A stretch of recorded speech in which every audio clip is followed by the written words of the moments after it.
आज 2081 साल जेठ महिनाको 14 गतेका दिन हाम्रा यस संस्थाका अध्यक्ष एकदमै हाम्रो एक्टिभ मेम्बर हाम्रो प्यारो भाइ सबैको अरू कसै एक्टिभ नहुँदा पनि एक्टिभ भएर लाग्ने युवराज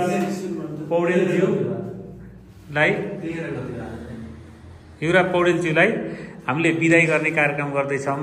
एकदम यो दुःखद क्षण हो। त्यस दुःखद क्षणमा पनि उहाँको वैदेशिक यात्रामा जान लाउनु भएको छ, जुन लक्ष्य लिएर अगाडि बढ्नु भएको छ, त्यो यात्रा एकदमै सफल रहोस्। यहाँ जति पनि राम्रै देखेका थियौँ हामीले त योभन्दा धेरै गुणा राम्रो होस् भन्ने हामी सबैको आशीर्वाद माया छ भन्दै मेरो दुई शब्द टुङ्गाउँछु। र आज हामीले एउटा सानो सम्झना स्वरूप मायाको चिनोले उहाँलाई बिदाई गर्ने कार्यक्रम छ। दुई शब्द बोल्न धेरै गाह्रो भइरहेको छ, त्यही पनि तपाईँहरू माझ म उभिएर दुई शब्द बोलेँ। दुर्गा गैरे बिदा हुन्छु, धन्यवाद। ल अबका दुई कुराहरू हाम्रो विष्णु पौडेलज्यूलाई राखिदिनु हुन अनुरोध गर्दछु। धन्यवाद। हाम्रो प्यारो भाइ संस्थाको अध्यक्ष युवराज भाइ वैदेशिक यात्राको सिलसिलामा जापान जानको लागि तयारी अवस्थामा रहेको र यस संस्थाबाट हामीले आज बिदा गर्ने कार्यक्रम राखेका छौँ।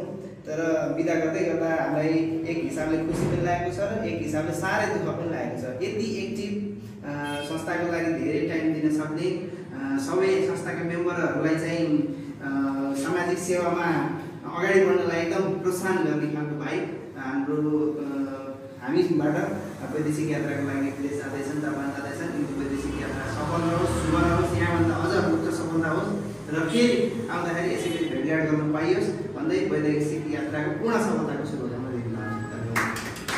धन्यवाद विष्णु पौडेलजी।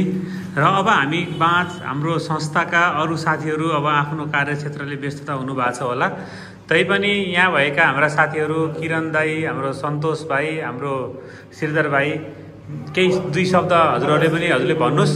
त्यसपछि उहाँलाई चाहिँ एउटा मायाको चिनो दिउँ अनि बिदाई गरौँ। र बिदाई गरे तापनि भोलिका दिनमा सधैँ फोन कन्ट्याक्टमा मेसेन्जरमा कन्ट्याक्ट भइरहोस् र नेपाल आउँदाखेरि पाल्पामा तिम्रो दोस्रो घर भन्ने सम्झेर आउँदाखेरि यसो पस्ने वातावरण चाहिँ गरे भन्ने अनुरोध गर्दै दुई शब्द चाहिँ हाम्रो किरण दाजुलाई भन्न अनुरोध गर्दछु। अध्यक्ष उपाध्यक्ष भन्दा नि यहाँ दाई भाइको नाताले कुरा गरेको मैले दुई शब्द भन्नु। सबै अब दुर्गा र हाम्रो प्यारो भाइ छिमेकी भाइ जान लाग्यो। एकदमै दुःख व्यक्त गर्दै अबको भविष्य चाहिँ धेरै राम्रो सोचे जस्तो राम्रो काम होस्, राम्ररी सबै चिज जे सोचेको छ त्यो पुरा होस्, सोचेको राम्रो राम्रो कुरा त्यही भन्दै आफ्नो दुईवटा शब्द फेरि भन्न मन लागेको भविष्य राम्रो होस्, उज्जवल होस् मेरो प्यारो भाइको नाच के भन्दै दुई चार शब्द टुङ्ग्याउँछु। धन्यवाद किरण अधिकारी दाजु, तपाईँले आफ्नो माया व्यक्त गर्नुभयो युवराज भाइप्रति। अबका दिनहरू युवराज भाइको धेरै राम्रो होस् र यहाँभन्दा पनि राम्रो प्रगति होस् र धेरै राम्रो भएको कुरा सुन्न पनि पाइयोस्। यति भन्दै अबको फेरि दुई शब्द हाम्रो सन्दीप पाण्डेज्यूलाई युवराजप्रति राखिदिनु न अनुरोध गर्दछु।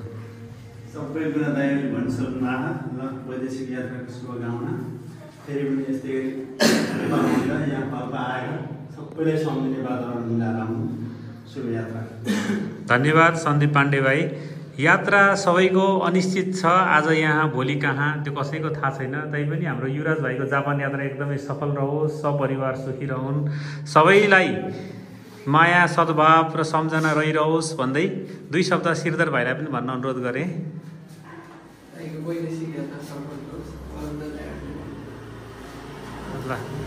ल मनभरि गुनासो मनभरि दुःख पीडा हुँदै पनि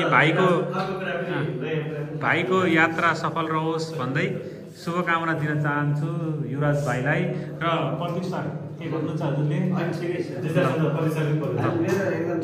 लस भन्दै हामी सबैको तर्फबाट हाम्रो अब यहाँको अध्यक्षज्यू हाम्रो के अरे अध्यक्षज्यूलाई बिदाई गर्ने कार्यक्रम चलिरहेको छ। अध्यक्षज्यूलाई बिदाई गर्ने कार्यक्रमको अन्तर्गत समग्र सबैको हातबाट मायाको चिनो दिएर सम्झना स्वरूप एउटा मायाको चिनो उपहार ग्रहण गरिदिनु हुन हाम्रो विष्णु भाइ, किरण दाई, सन्दीप भाइ, हाम्रो श्रीधर भाइ र प्रदीप भाइ एकमुष्ट मायाको चिनो युवराज भाइलाई दिन हुन अनुरोध गर्दछु र खादा पनि उडाइदिनु होला सँगसँगै।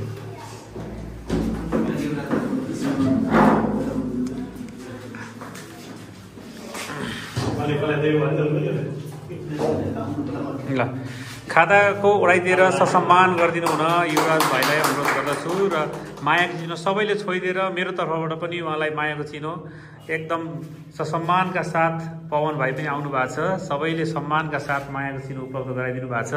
यो माया सधैँ रहोस्, यो सम्झना सधैँ रहोस्। देश विदेश जहाँ पुगे पनि हामी पाल्पाली मोबाइल सङ्घमा मोबाइल युनियनमा बसेर काम गरेका थियौँ भन्ने सम्झना होस् र दाजुभाइ तितो पिठो पिरो जे भए पनि जोसँग भए पनि सबैको तर्फबाट मनमा नराखिदिनु अनुरोध गर्दै बिदा चाहन्छु। धन्यवाद।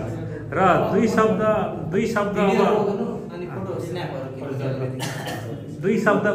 शब्द अब हाम्रो